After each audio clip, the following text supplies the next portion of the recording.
Hey, what's up? It's Jason Drone. Welcome to GSD number 72.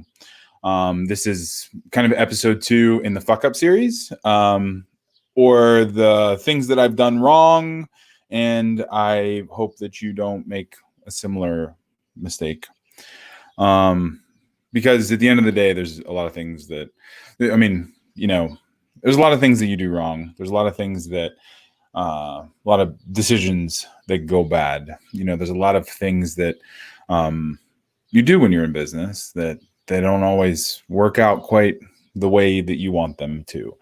And as a marketer, as somebody who does marketing for a living, there are at least 20 or 30 failures that we come up against every day. So failures is kind of a loaded terminology. It's not necessarily a failure. It is a split test that goes wrong. It is, spending time doing something when your document doesn't save and you wasted 45 minutes. It is all of these little things throughout the day that add up to a shit show, that add up to something that doesn't work quite the way that you want it to. And the reality is that every day there are tons and tons of failures. So one of my mottos is failing fast. And when you fail fast, you're able to find out what works more quickly, and you're able to do more of that thing that is generating revenue, that thing that is generating leads, that thing that is getting clicks for super cheap. You're able to do more of that quicker when you fail fast. Every campaign that we release, there's an optimization stage, and that optimization stage literally is failing. Like how, if you throw up 5 versions of an ad, how many of them are going to fail for you to find the one that works? And that is why we always test everything. That is why we test ads. That is why we test videos. We test headlines. So much of like the previous GSD series and the funnels and the split testing. And I've showed you guys so many different ways of testing different things. But it's understanding that you will fail in something. Not everything throughout the day is going to go right. There's always going to be failures. The problem, or the trick, is realizing that there's going to be failures and then also protecting the downside. So understanding that every test, when approached scientifically, has a control and it has variables. So you have a control, and your control is the best that you know of right now.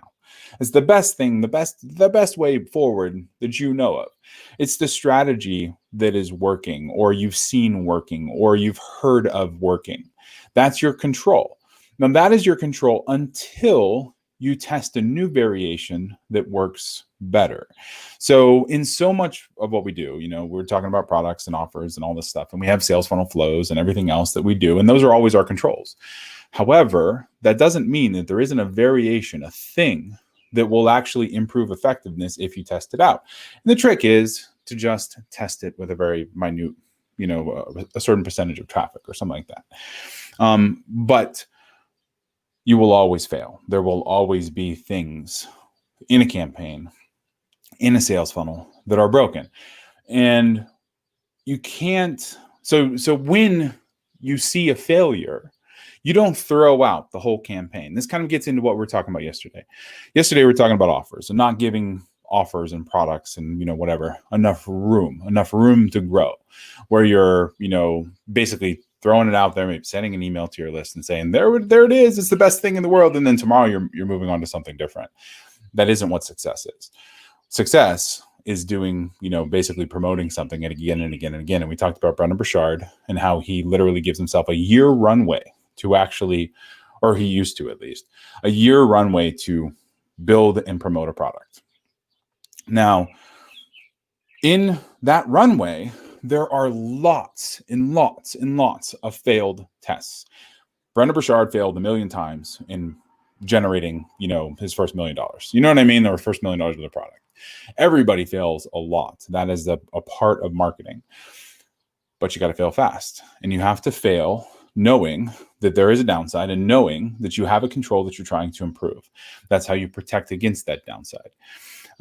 Because you have the control and you're always testing against it. Now, there's this interesting concept that was actually introduced to me in this book. So you are a badass and you're a badass. But I absolutely fucking love this book. So chapter 25 is remembering to surrender. So remembering to surrender. And basically, in this self-help personal development space where you're seeking improvement, where you are trying to better yourself, or trying to better your surroundings, or trying to better, what's going on in your head so that you can seek a more abundant lifestyle, or you can live more abundantly, or you can not have a fixed, a limited mindset. There's a certain idea of, obviously there's Think and Grow Rich. There's, you think it's going to, come into existence because you thought it and you made the decisions and took action based on that thought. Absolutely true. However, one of the problems and the traps that I fall into, my own personal misguidings or my own personal failures, one of the things that I do is I assume that I have to work harder. I have to put in more hours. I have to do more things in order to accomplish that idea, that vision, that thing, which is wrong. It's not always about working harder. It's not, there's, you can do more with less, work smarter, not harder, like all of that fucking bullshit. I get it all. But the one thing was this chapter where you actually sit back and you surrender. And you say, you know what? I'm working at it.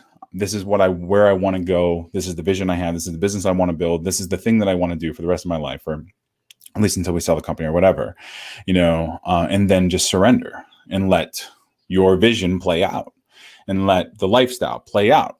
So there's always, in the midst of this failing fast, there's always this idea of surrendering and knowing that it is going to take time in order for people to click through, and test out your ad variations. You cannot log in a day or 2 days later and then expect that you're going to be any closer to the goal if you're only spending $5 a day in traffic, or you're only getting a click or two a day. You need to let these things play out. You need to surrender to the process so that you can fail fast and then you can find the winners. So that is one of the things that I've struggled with, throughout this entire journey. And I tend to take action probably more quickly than not, because, and even now, I still think of this chapter whenever I'm going too hard, or whenever I'm trying to force something, or to the point that now I shared some of my kind of last summer's journey and the a reawakening. Now I am much more focused on being in flow, and the flow is knowing where I'm going, but also being open to anything that comes into my life, based on kind of the thoughts and the intentions and stuff that I have. And a part of flow is also surrendering.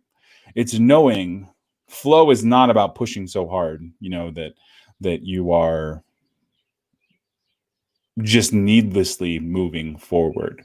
You're being intentional about your actions. You're being intentional about what's happening. And ultimately you're surrendering to reality. You're surrendering to the things that are happening in your life, and realizing that it might take a little bit of time to get there, but yet you're going to focus and you're going to move toward that direction as quickly as possible by failing fast. So I hope that helps. I see there's some folks who are on, giving some likes and loves, which is great. I really, really appreciate it. So that was kind of my fuck up day 2, failing fast and not being aggressive, or you can still be aggressive, but surrendering to the process and realizing that there is a process to everything. literally, that's all I got for you today. So that this isn't necessarily marketing related, but like I said yesterday, I want to share some of the stuff that I screwed up and what I'm doing differently. So that's it. I will talk to you tomorrow with some other massive fuck up. It might be a little bit more procedural tomorrow, but we'll see. So I'll see you soon. All right. Thanks.